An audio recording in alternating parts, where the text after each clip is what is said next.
ibintu bibiri. Ikintu ca mbere nabonye gitangaje nuko Ego. abarundi barakunda igihugu cabo cane gose, kandi barifuza ko cotera imbere. Ariko kugira ngo ibintu bikunde il faut gucréer environnement ifacilita iyo ntuzeye, donc ahantu horohereza umuntu kugira ngo akore ibikorwa by'iterambere. Leta rero ikijejwe mu bisanzwe, leta nticrea amafaranga, leta nta mafaranga icrea, nkeka ironse imfashanyo nico conyene nkumbure leta ikora. Ico leta isabwe ni ukorohereza abanyamitahe, abantu bakora ivyabo, kugira ngo bakore muri environnement iborohereza, bashobora gukora ivyo bintu bitabagoye. Nk'ubu hariho ikibazo c'amadovize, igihugu cacu naco kiracaja gusuma vyinshi mu mahanga. Ikibazo c'amadovize ku bwawe nk'uwatembereye abona vyinshi kandi ari mu bihugu biteye imbere, koko gwiki ngo ubutunzi bugwizwe, ayo madovize aboneke? Kugira ngo twebwe dushobore kwinjiza amadevize mu gihugu, igihugu cyo cyose, kugira ngo amafaranga y'agaciro yo hanze yinjire, utegereza kuba ufise icambere ikintu abantu bahurumbira baza kurondera muri ico gihugu, ifise valeur bituma bazana nayo mafaranga. Ahenshi bikanatangaza kumva abantu bavuga yuko ikizodufasha ari imfashanyo zivuye hanze. Imfashanyo zirakenewe n'ibyo, ariko ni nka depanage. Umuntu avuga ati ipine yantobokanye ingunde pande, mugabo ntushobora kwibaza yuko buri gihe bazokwama bakudepana ipine ryatobotse. Ugomba kwiyumvira nawe ingene ushobora kwikorera cyangwa ukagira iryageze ukoresha.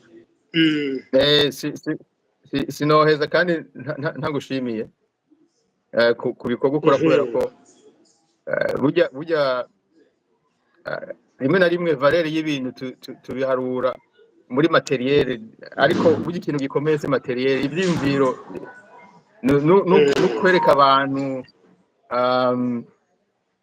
ibintu bishobora kubafasha mu guhinduka, nico gituma witwara wo mu changement. Urumva ibi ni ibintu bikomeye cyane, naho abantu rimwe na rimwe batabibona. Kwigishanya birakomeye cyane.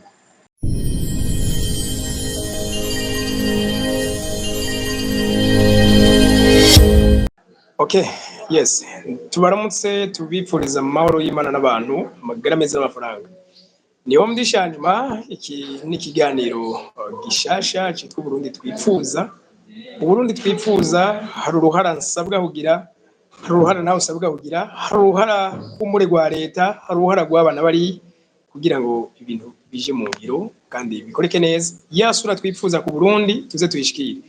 Uno munsi umutumire wacu ni Umurundi yaba mu mahanga mu gihugu ca Australia, ni Jean Marie Ntahonkiriye. Umutama Jean Marie, tubaramutse cyane. Naje ndabaramukije, murakoze. Mu gihugu ca Australia kano kanya hari kirimo imeze gute? Twebwe aho turi akazuba ni keshi. Klima ihari, jendi mu gice citwa Melbourne, mu gisagara citwa Melbourne. Klima yaho irahindagurika cyane, ariko icyiza cyaho nuko ntihakanya cyane ngo harenze. Mugabo rero iyo hageze mu ci gino ari mu kwa 12 gushika mu kwa 2 gutyo, bivanye n'ibihari gihashuha cyane gose, agashika muri za 42 degrés 44 degrés, ariko ntibiteba ngo bimare igihe kirekire. Mugabo rero iyo hashusha arashuha cyane, ariko mu kindi gihe abameze neza. Nk'ubu ntihakanye cyane, ntihashushe, hameze neza. Igihugu ca Australia ni kimwe mu bihugu twovuga ko ku isi bihagaze neza mu butunzi. Igihugu ca Australia gamuta kuba takize ukitubwira gute? Bon, aho ngeza muri geography si enze byinshi cyane, ko je nize ibintu by'ubuhinga by'ubufundi, ariko kuba takize igihugu ca Australia, iyo tuvuze igihugu abantu bumva igihugu kujya tuvuga ibihugu by'iwacu, ariko Australia ni continent irimo ibihugu byinshi. Novuga ko ari nk'ibihugu byinshi bigize igihugu kimwe. Ni hanini cyane gose, harimo ama state menshi cyane gose, ifite na systeme ya administration yayo federal itandukanye no kugira igihugu kimwe. mu ncamake kandi ikaba ifise na klima zitandukanye bivanye n'aho uherereye muri Australia. Okay. Kugira ngo kumbure tuvuge gato ku kiyago nyezina cuno munsi aho tuvuga duti Uburundi twipfuze twobushikira gute mu gihugu ca Australia, nibihe bikorwa twovuga ko vyibanze bijya tuvuga ko ari nka base de l'économie. Twebwe mu bihugu by'iwacu baravuga ngo uburimyi n'ubworozi n'umushinge w'iterambere. Muri ico gihugu naho niko bayifata canke iyonye ibijanye n'amahendisire n'ivyo base de l'économie. Aho nibaza yuko uravye ikintu kizanira amafaranga ikino Australia en general yose hariho ukuntu twebwe yego birafasha kuba hari resource naturelle birafise akarusho mugabo ukuryo igihugu tubatse nivyo bituma ahanini gitera imbere par rapport y'ibindi. Okay. Nko muri Australia ibintu byinjiza amafaranga leta ikoresha mu guteza imbere igihugu mu kubaka ama service sociaux n'ibindi nka 18% ni amafaranga ava mu ama service batanga amataxe bakura mu service atangwa mu gihugu.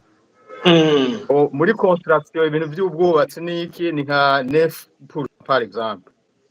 Ibintu byo bita ngo ni manufacturing ibintu bya industry ni autour ya 7,5% par exemple. Uburimyi ni nka 2,5%, ibintu byo gucukura amabuye y'agaciro ni nka 1,9% par exemple. Ariko iyo uriko uraraba ibintu bizanira amafaranga ikigega ca leta ahanini 70% canke birenga n'amataxe baca abantu, amataxe baca amakompanyi nivyo bizanira amafaranga ikigega ca leta.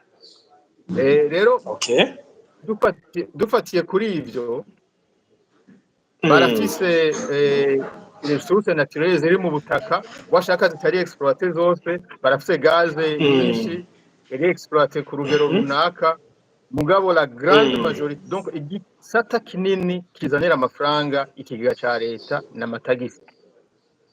Okay. Muri bino bihugu vyacu co kimwe nkuko dukunze kumva nk'ibihugu by'Uburayi ko hakunze kuba hariho ubutunzi karemano no kuvuga ibi bijanye n'amabuye y'agaciro bijanye n'ibitoro mugasanga kenshi ntivyimbwa abantu bahitamo nabo kuja kubigura. Muri ico gihugu niko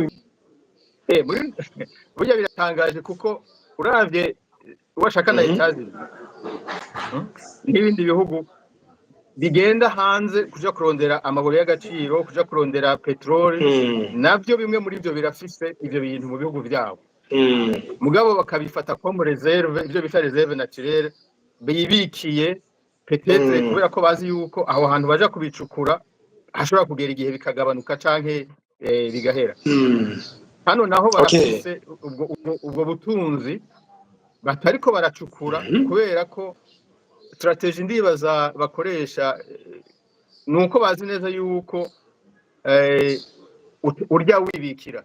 Ni nkaho ko umuntu akora business uvuga uti ndiko ndarya nibikira kubera ko ndabibonye reka since ndabirya byose ngo ndabiheze. Iyo rero ni nkuko novuga ntivize umubanyi afise ibitoki byinshi naje ndabifise mugabo reka tubanze turya ibyiwe ibyi wanje tuzorya ibyiwe byaheze. Okay, murakoze cyane. Nkuko mu bitubwiye umuti mu gihugu ca Australia igihugu ahanini gitezwe imbere n'amataxi.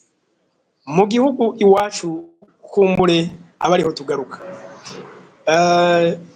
Nko muri kino gihe Mutama nibaza ko mwagiye muraronka amakuru ibibera i Burundi byinshi mu bikurikirana nk'ubu hariho ikibazo c'amadovize igihugu cacu naco kiracaja gusuma byinshi mu mahanga. Ikibazo c'amadovize kubwawe nk'uwatembereye abona byinshi kandi ari mu bihugu biteye imbere ko kugwiki ngo ubutunzi bugwizwe ayo madovize aboneke. Yewe nkuko nabivuze si ndi mu economiste mugabo aho ngeza kuraba naho ngeza kwiyumvira idashobora gutanga icyizere. Ego. Nibaza yuko kugira ngo twebwe dushobore kwinjiza amadevize mu gihugu, igihugu icyo ari cyo cyose kugira ngo amafaranga y'agaciro yo hanze yinjire, utegereza kuba ufise icambere ikintu abantu bahurumbira baza kurondera muri icyo gihugu ifise valeur bituma bazana nayo mafaranga. Icyo ni cyambere. Twebwe nasanze kenshi ekonomi yacu iri baze ku kintu kimwe. Dufate turavuga ngo ikawa, tukavuga icayi, akaba ari cyo kintu kimwe tuguma turaba. Ahenshi bikanatangaza aho kumva abantu bavuga yuko ikizodufasha ari imfashanyo zivuye hanze. Imfashanyo zirakenewe n'ibyo, ariko ni nka depanage. Umuntu avuga ati pine yantobokanye ingunde fane, mugabo ntushobora kwibaza yuko buri gihe bazokwama bakudepana ipine ryatobotse. Ugomba kwiyumvira nawe ingene ushobora kwikorera ipine cyangwa ukagira iryageze gukoresha.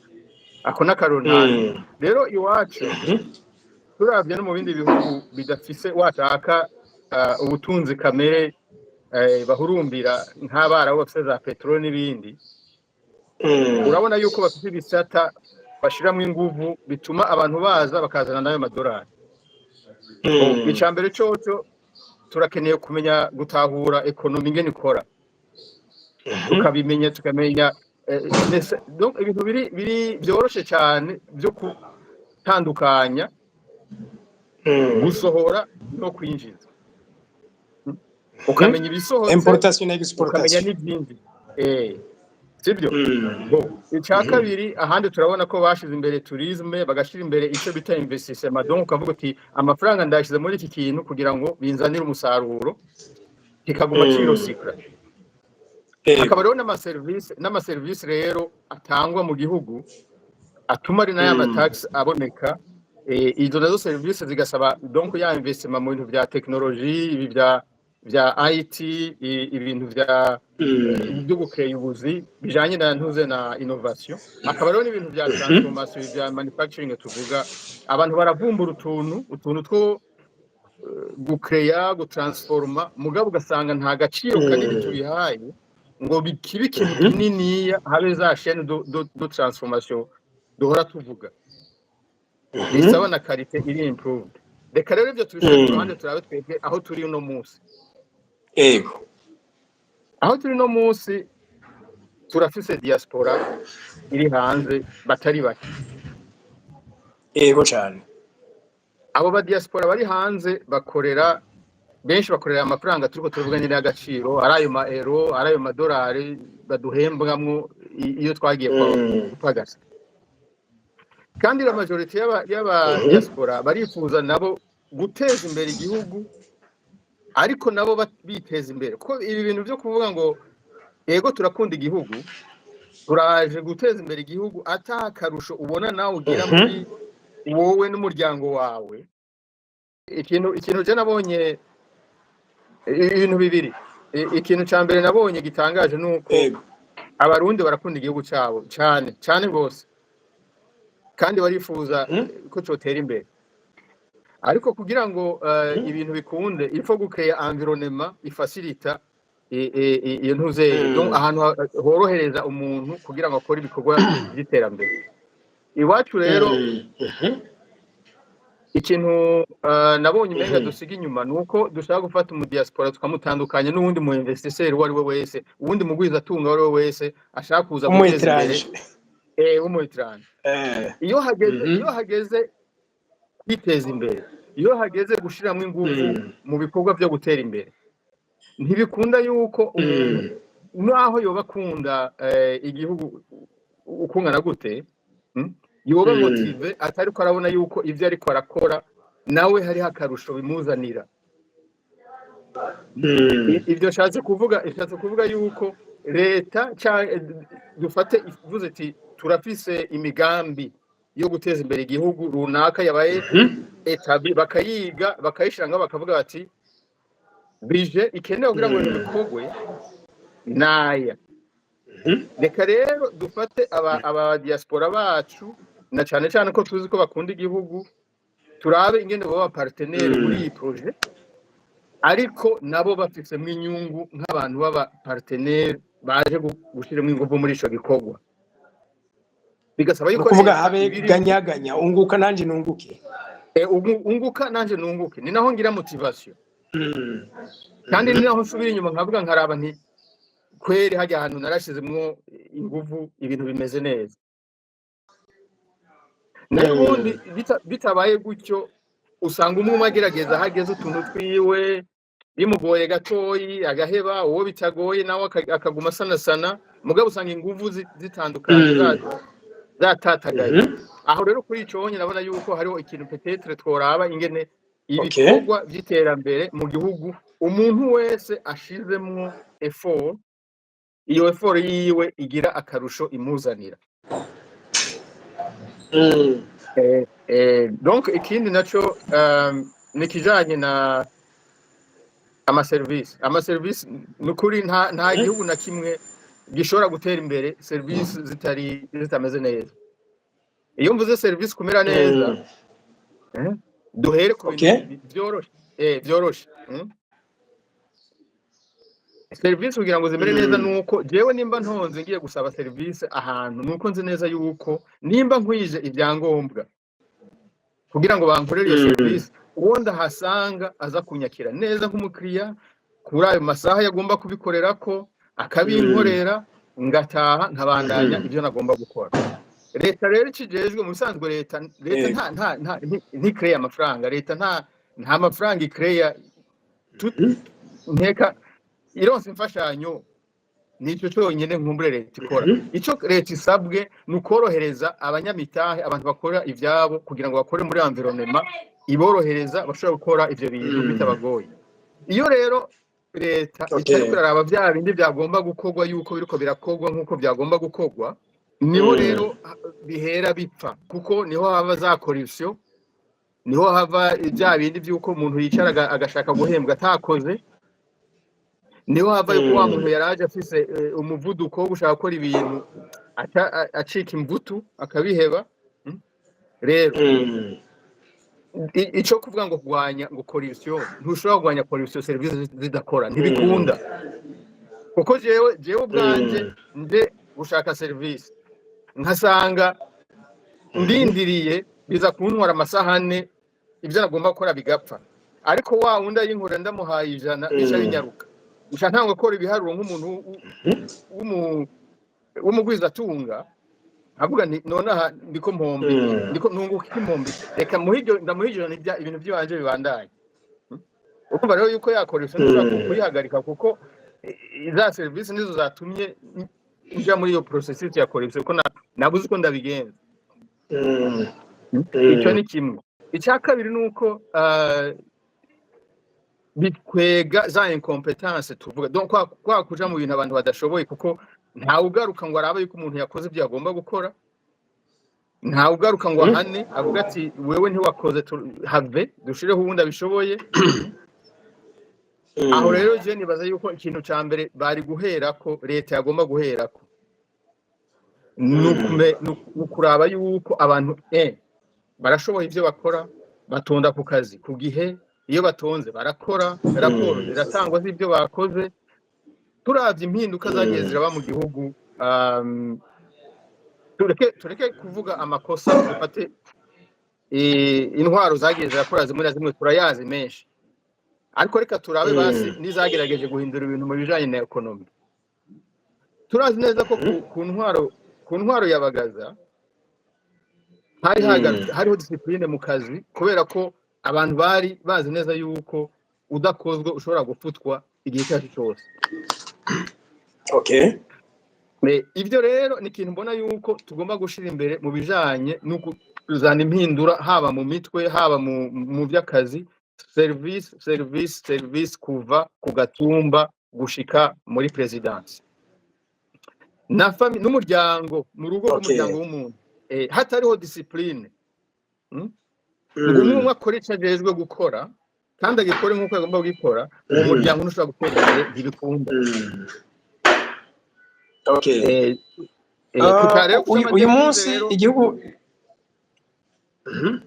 ku cy'amadevize rero ngerageje guheraheza, ndabona yuko hariho possibilité z'uko abadiaspora, mu gihe leta yorohereje abadiaspora akavuga ati barashobora kuguruza amakonte en devise iwacu ayo makonte akaba protege ukabaza yuko amafaranga yawe ni wayabika yo en devise aza gushika ari en devise agakora icyo agomba gukora washaka na leta igashaka yakoresha mugabo icyo washatse ko akora kigakora nta kibuza yuko umuntu yofata agatransfer amahera yiwe kuri konte yiwe afise hanze ashaka kuri konte yiwe mu gihugu mu gihe kandi mu buryo buri direct butomoye kuko nubu biragerageza gukorwa mugabo bigakorwa mu buryo bwa budatomoye bwo guca higena ugasanga ahubwo amafaranga amadevize yakuza mu gihugu ariko aja muri Kenya ariko aja muri Tanzania ariko aja mu Rwanda ku makonte ya za KCB kandi ubundi yateze kuza mu Burundi kandi cagomba gukora kiri mu Burundi urumva bayacisha hariya kubera ko niho haboroheye kucisha ayo madevize kandi bazi bagenda bakayarutira bakayavunja cyangwa bagira gute mugabo izo service zose zarikorerwa iwacu ayo mafaranga akaza direct mu gihugu iwacu je nibaza ko bishoboka. Okay, murakoze cyane. Turangiza urabona uyu munsi ikiganiro cyacu twebwe cyitwa Uburundi twipfuza tuyage duhanahana ivyiyumviro kuko twoshikira Uburundi twifuza. Igihugu no munsi kirafise imbona kazoza ya 2040 na 2060 y'Uburundi bwihagaze ko no Burundi buteye imbere. Imbere yuko kumbure dushika ngaho hantu hari processes ndende hari bikorwa runaka byinshi bizokorwa uyu munsi mwebwe muri ko muravuga ivyo muri abarundi baba mu mahanga mwipfuza kugira ugo ruhara kugira nico gihugu gishika abantu mbega kubijanye n'abanyamitahe baba etranje mwebwe muri hiyo nibaza yuko muri nk'abambasaderi b'igihugu hoho vyogenda gute kuko mu gihugu cy'u Burundi mu kijanye na industrialisation biracari hasi cyane. Jewe cyo mbona nuko burya uzurabe na niyo ugiye gusaba imfashanyo muri banki cyangwa ugiye gusaba ko bagufasha ikintu cyokorwa cyangwa kiri wifuza gukora icyambere bakubaza bati uburyo ufite wewe bungana gute canke contribution wewe uzanye muri ico kintu niyi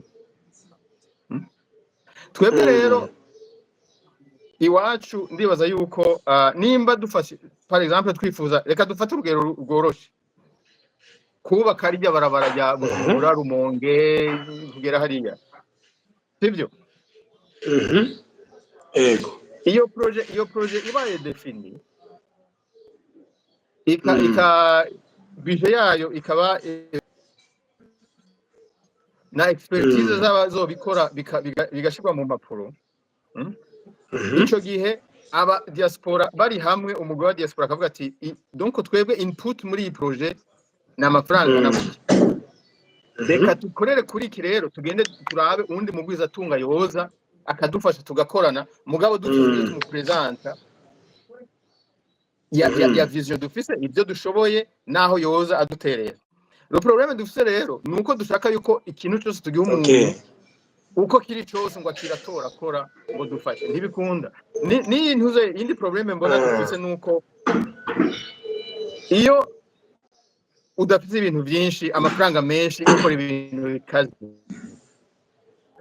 twagomba kuraba nimba twofokasinga twoshira ingufu ku kintu kimwe uburyo dufise tukagikora neza ko ibintu byose dukora bisaba maintenance urana n'amabarabara akogwa akabomoka ntako ugasanga ibintu byubatswe amarobine muri interieur na hehe mugabo haciye umwaka ugasanga robine zimwe baraziciye izindi zarazivye izindi ntawuzi ngene byagenda muri iyo vision rero gukora ikintu ni kimwe kugikorera maintenance sinzi uko no bivuga kugira ngo tugumeho kandi wikora maintenance ni nko kugikurikirana no korera ibisabwa byose kugira kigume kimeze neza kigume kimeze neza ivyo uteza kubiharura muri projet tukugishiraho gusa ugomba guhora muri projet n'ingene kizomara imyaka nimba ari 5 nimba ari 10 imbere yuko nkumbure ugihindura ugashiraho ikindi aba bazungu niko bakora ntushobora kumubwira ngo se projet utamweretse ingene uzoyikurikirana n'imyaka izomara imbere yuko yimbira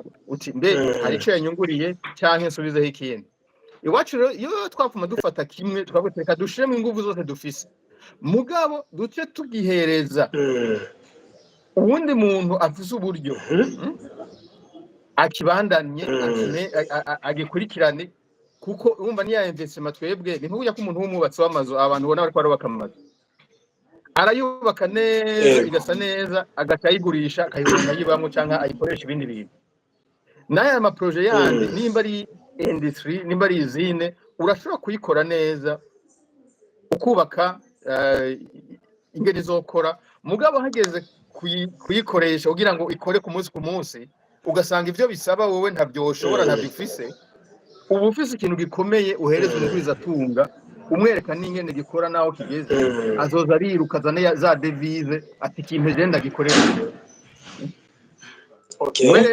we rero ukuramo iyo nyungu muri icyo gihe ugaca ugenda ugakora ikindi niko ibintu rero bigenda biriyongera ejo bundi narabonye umwana umusore yakoze ibintu mu nkwavu ibirato mu nshato z'inkwavu ariko arakora amasausage n'amaburete avuye mu nyama z'inkwavu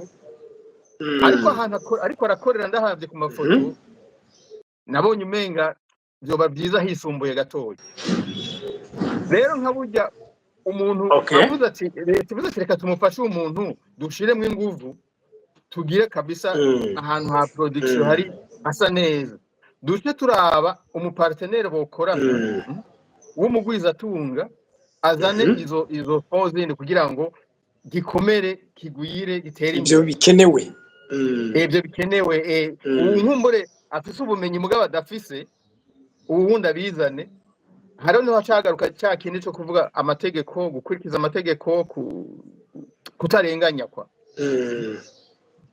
kurumva aho bipfira nuko aho utavuga ati we wagikoze kubera ko ata buryo ufise nakare byakunaniye ndakikwambura ku mafaranga makeya urumva ko nta bwenge buri mu bwo kwiyumvira ejo nahijya yesu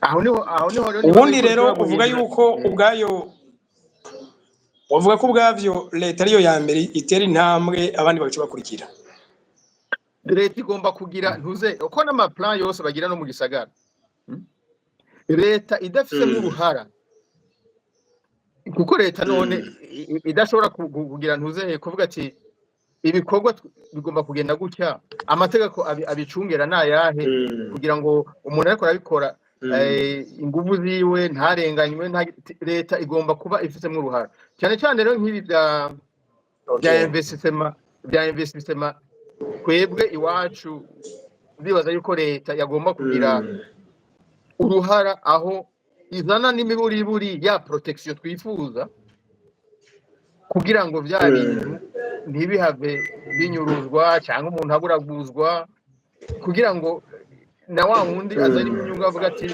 ndafise igisata kinkingira ico gisata ni leta.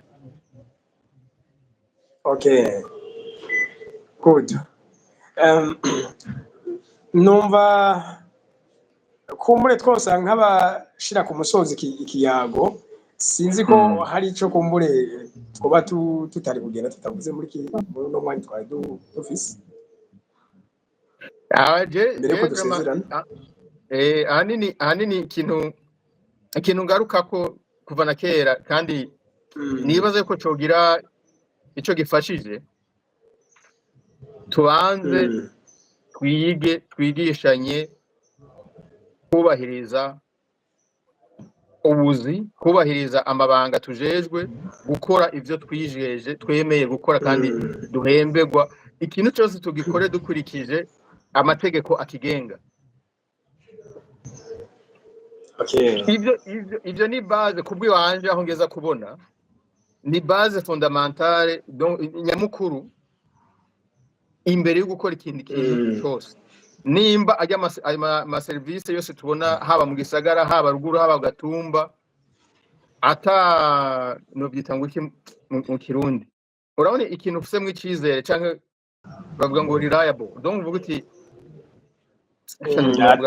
atabyizigiro bifiseko donc bya bindi udashobora kuvuga uti kuvyuka no munsi uvuga uti ko ngiye kwa muganga ndazi ko banyakira bakamvura nimba umutwe tawuhari ni kimwe ariko ko utakiriwe bakakugumiza hanze utonze umunsi wose urumva ko bitandukanye. Hariho ubukene nibisanzwe ariko kuva mu bukene uhera kuri discipline yo kuraba ingene woshika kubuvamwo udashizemo discipline na ordre nubwo bukene n'uzobironka aguma nyene bizunguruka vyononekara ko ntaco bimara. Sinoheza kandi ntagushimiye ku bikorwa ukora kubera ko burya rimwe na rimwe valere y'ibintu tubiharura muri materiel ariko burya ikintu gikomeye se materiel ivyimviro no kwereka abantu ibintu bishobora kubafasha mu guhinduka nico gituma witwara wo mu changement urumva ibi ni ibintu bikomeye cyane naho abantu rimwe na rimwe batabibona. Kwigishanya birakomeye cyane. Murakoze cyane Monsieur Jabari. Sawa, merci namwe mubandanye ibikorwa muri mwo ndibaza yuko Imana ibahezagire vraiment baye inguvu mukomeze mudukangure turabe ico twokora ku gihugu cyacu. Murakoze, shimiye n'abadukurikiye mwese cyane Jean Marie ku mwanya wose yafashe ari mu bihugu umwanya uzimvye ariko kuba yafashe iminota ishika 30 mbere ngira hafi isaha yakoze cyane. Namwe abadukurikiye turabashimiye, terera ivyiyumviro abandi ba diaspora bega muri hehe niki mwoterera turondere twandikire maze dusangize abarundi ivyiyumviro. Agaciro Media irahari ku banyu. Bye bye. Merci.